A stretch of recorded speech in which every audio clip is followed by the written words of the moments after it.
이집트는 나일강을 사하라 사막 안으로 이동시키려 합니다. 물이 멈추면 24개의 초대형 펌프로 강제로 밀어넣고 산이 가로막으면 폭발로 뚫어버립니다.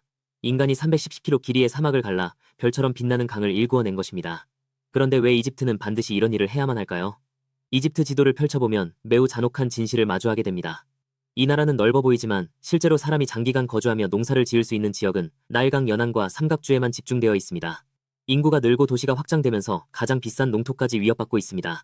이에 이집트는 상식을 뛰어넘는 선택을 했습니다. 이미 사람들이 나일강가에 모여 있다면 물을 그곳으로 끌어오는 것입니다. 사막 한복판에 새로운 농지를 조성합니다. 1997년 토스카 신계곡 공사가 가동되며 이집트 서부 사막 개발이 본격화되었습니다. 그러나 첫 번째 난관이 바로 가장 큰 도전이었습니다. 수원인 나세르 호수와 농지가 있는 사막지대는 고도가 훨씬 높고 거리도 멀어 물은 저절로 올라갈 수 없었습니다. 이에 호숫가에 공사 전체의 심장이라 할 만한 거대 양수장이 건립되었습니다. 마치 호반에 박힌 콘크리트 요새 같은 이곳은 거대한 취수로를 통해 호수를 끌어들인 뒤 24지의 대형 고압 펌프가 물을 50m 이상 높은 곳으로 끌어올립니다.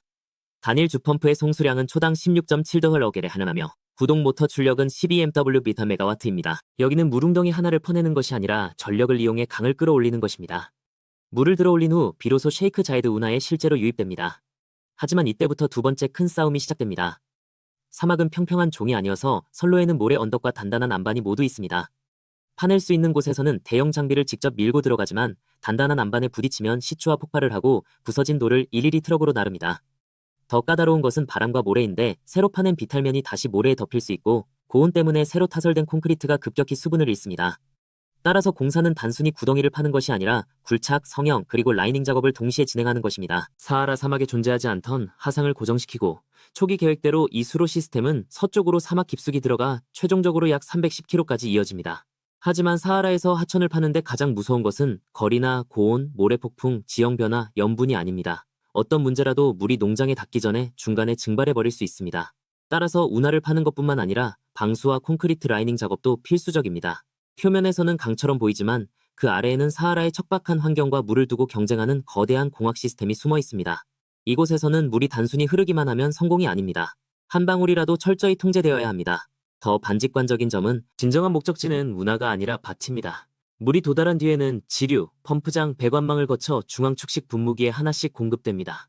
수백 미터에 달하는 긴 팔이 중심을 돌아가며 천천히 움직이고 하늘에서 내려다보면 원형의 초록 논밭들이 황금빛 모래바다 위에 찍힌 거대한 지문처럼 보입니다. 사막이 순식간에 비옥한 땅으로 변한 건 아닙니다. 물, 전기, 도로, 배수 및 관계 시스템이 무리하게 경작 가능한 땅으로 유지시켜 온 것입니다.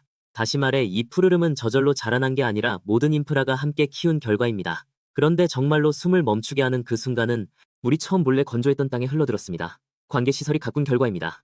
가장 놀라운 순간은 물이 이 땅에 처음으로 닿아 펌프 장치가 돌아갈 때였습니다. 뜨거운 땅 위로 물이 떨어지고 흙이 갈라지며 씨앗이 모습을 드러냈습니다. 이어지던 황금빛 모래바다에 녹색 농경지가 하나둘씩 나타나기 시작했습니다. 그러나 이는 승리가 아닙니다. 사막의 염분과 배수 문제는 언제든 작물을 다시 죽일 수 있기 때문입니다. 그래서 그들은 지하 수위를 지속적으로 관리하고 배수망을 정비하여 이 땅이 단번에 푸르게 되는 것을 넘어 영구적으로 생산할 수 있게 해야 했습니다. 바로 이곳에서 물을 사막으로 끌어들이는 대공사가 진정한 의미를 갖기 시작한 것입니다. 사막을 농지로 탈바꿈시키는 실험이었습니다. 하지만 이 거대 공사는 20여 년 전에서 멈추지 않았습니다.